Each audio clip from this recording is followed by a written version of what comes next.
سورہ توبہ کی آیت نمبر 17، سورہ توبہ کا 3 رکوع اور 10ویں پارے کا 9واں رکوع۔ اللہ رب العالمین نے ارشاد فرمایا: ما کان للمشرکین ان یعمروا مساجد اللہ شاہدین علی انفسہم بالکفر۔ مشرکوں کو نہیں پہنچتا کہ اللہ کی مسجدیں آباد کریں خود اپنے کفر کی گواہی دے کر۔ مشرکین اس کے حقدار نہیں، کافر اس کے حقدار نہیں کہ جب وہ اپنے بارے میں اس بات کو سمجھتے ہیں کہ یہ اسلام کے منکر ہیں اور یہ اعلان کرتے ہیں کہ ہمارا اسلام سے کوئی تعلق نہیں، ان کو مسجدیں آباد کرنے کا کوئی حق حاصل نہیں۔ مساجد اللہ، اس آیت کریمہ میں لفظ ہے اللہ کی مسجدیں۔ ایک تفسیری قول یہ ہے کہ مسجدوں سے مسجد حرام کعبہ معظمہ مراد ہے۔ مساجد اللہ، اللہ کی مسجدوں سے مراد مسجد حرام ہے، کعبہ معظمہ ہے۔ اب سوال یہ ہے کہ مساجد اللہ یہ تو جمع کا صیغہ ہے اور مسجد حرام تو یہ ایک مسجد ہے، تو فرمایا کہ اس کو جمع کے صیغے سے اس لیے ذکر فرمایا کہ وہ تمام مسجدوں کا قبلہ اور امام ہے۔ اس کا آباد کرنے والا ایسا ہے جیسے تمام مسجدوں کا آباد کرنے والا، یعنی جمع کا صیغہ تعظیم کے لیے لایا گیا۔ اور جمع کا صیغہ لانے کی یہ وجہ بھی ہو سکتی ہے کہ مسجد حرام کا ہر بقعہ، ہر ٹکڑا مسجد ہے۔ مسجد حرام بہت وسیع ہے، اس کا ہر جز، ہر ٹکڑا یہ الگ مسجد ہے، تو اس طرح یہ کئی مسجدوں کا مجموعہ ہے، ہر بقعہ مسجد حرام کا مسجد ہے۔ اور یہ بھی ہو سکتا ہے کہ مسجدوں کی جنس مراد ہو، یعنی ساری مسجدیں یہاں مراد ہوں اور کعبہ معظمہ اس میں داخل ہو، کیونکہ وہ اس جنس کا صدر ہے، وہ مسجدوں کا امام ہے۔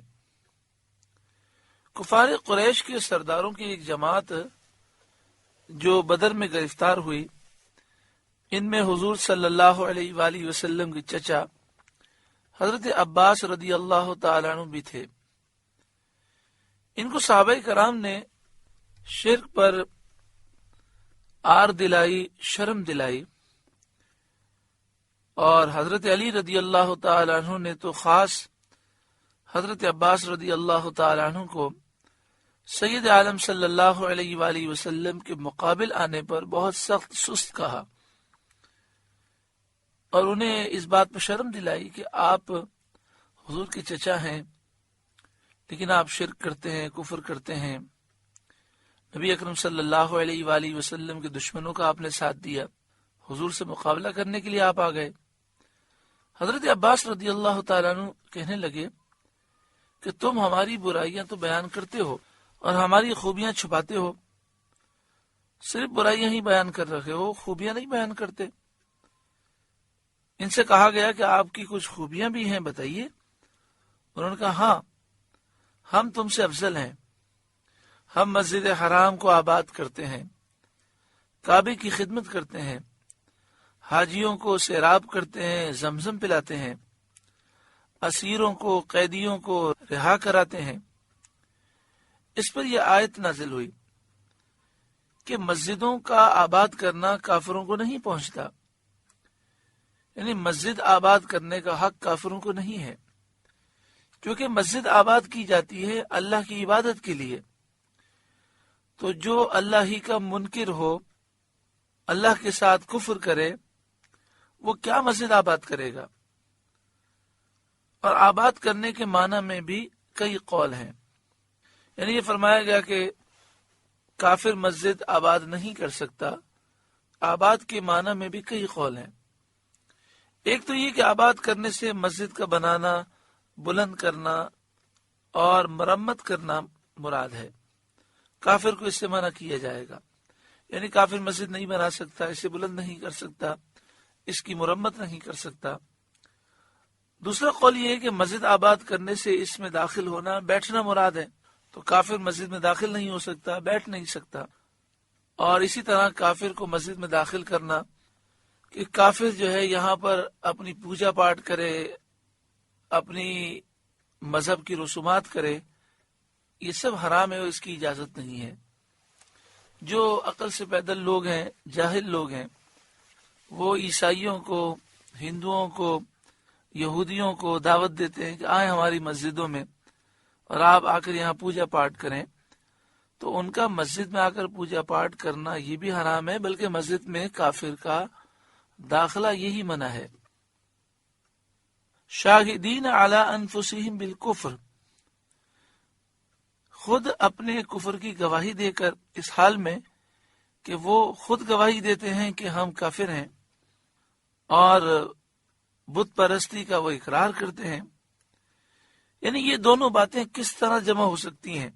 آدمی کافر بھی ہو اور خاص اسلامی اور توحید کے مرکز عبادت خانے کو آباد بھی کرے. یہ دونوں چیزیں جمع نہیں ہو سکتی.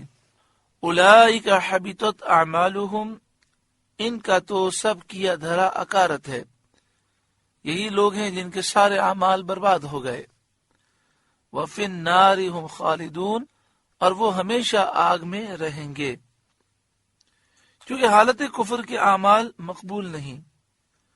نہ مہمانداری کا کوئی ثواب ہے، نہ حاجیوں کی خدمت کا کوئی ثواب ہے، نہ قیدیوں کو آزاد کرانے کا کوئی ثواب ہے. اس لیے کہ ایک کافر کا کوئی فعل اللہ کے لیے تو ہوتا نہیں، لہذا اس کا عمل سب اکارت ہے، برباد ہے. اور اگر وہ اسی کفر پر مر جائے تو جہنم میں ان کے لیے ہمیشہ کا عذاب ہے. انما یعمر مساجد اللہ من آمن باللہ والیوم الآخر، اللہ کی مسجدیں وہی آباد کرتے ہیں جو اللہ اور قیامت پر ایمان لاتے ہیں، وَأَقَامَ الصَّلَاةَ اور نماز قائم رکھتے ہیں، وَآتَ الزَّكَاةَ اور زکوٰۃ دیتے ہیں. اس آیت میں یہ بیان کیا گیا کہ مسجدوں کے آباد کرنے کے مستحق مومنین ہیں. مسجدوں کے آباد کرنے میں یہ امور بھی داخل ہیں: جھاڑو دینا، صفائی کرنا، روشنی کرنا، دنیا کی باتوں سے محفوظ رکھنا اور ایسی چیزوں سے محفوظ رکھنا جن کے لیے وہ نہیں بنائی گئیں. مسجدیں عبادت کرنے اور ذکر کرنے کے لیے بنائی گئی ہیں، اور علم کا درس بھی ذکر میں داخل ہے. وَلَمْ يَخْشَ إِلَّا اللَّهُ، اور اللہ کے سوا کسی سے نہیں ڈرتے. وہ حقدار ہیں کہ مسجدوں کو آباد کریں، یعنی کسی کی رضا کو اللہ کی رضا پر کسی اندیشے سے بھی مقدم نہیں کرتے. یہی معنی ہے اللہ سے ڈرنے اور غیر سے نہ ڈرنے کے. یعنی یہ ہمیں حکم دیا گیا کہ غیر اللہ سے نہ ڈریں، اللہ سے ڈریں. تو کسی کی رضا کو اللہ کی رضا پر فوقیت نہ دیں، کسی کو راضی کرنے کے لیے اللہ کو ناراض نہ کریں، اس کی نافرمانی نہ کریں. فَعَسَىٰ أُولَٰئِكَ أَن يَكُونُوا مِنَ الْمُهْتَدِينَ، تو قریب ہے کہ یہ لوگ ہدایت والوں میں ہوں. آپ سے گزارش ہے کہ قرآن کے اس پیغام کو آگے پہنچا کر ثواب جاریہ حاصل کریں.